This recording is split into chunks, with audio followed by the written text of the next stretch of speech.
Eto magandang balita, Batang Gilas prospect number 6 na si Freedom Okafor pasok kaya sa Final 12 ng Batang Gilas Under 16 ni Coach L.A. Tenorio.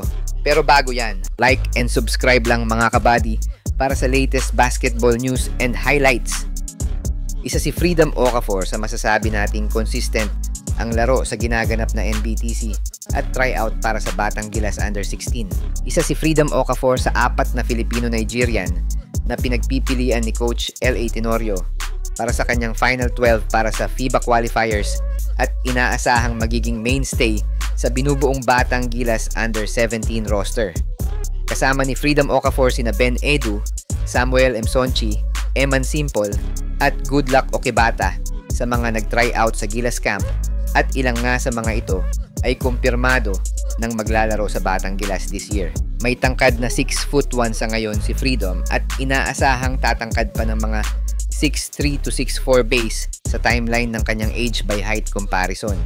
Saktong-sakto ang position nito para sa guard position o dos dahil na din may galaw hindi lang sa shooting pati na rin sa inside presence nito.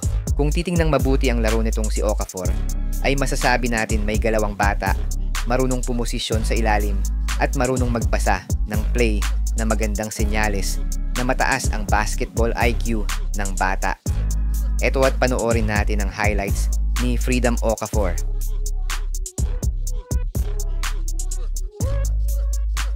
Ayon kay Coach L.A. Tenorio, ay nagugulat siya sa mga batang nag-tryout dahil marami daw talented na batang Pinoy ang kanyang nakita na may future sa larong basketball. Hirap nga daw silang pumili ng Final 12 pero kailangan daw nilang bawasan sa 15 ang roster para mapili ng mabuti ang karapat-dapat na magrepresenta ng Batang Gilas sa international stage.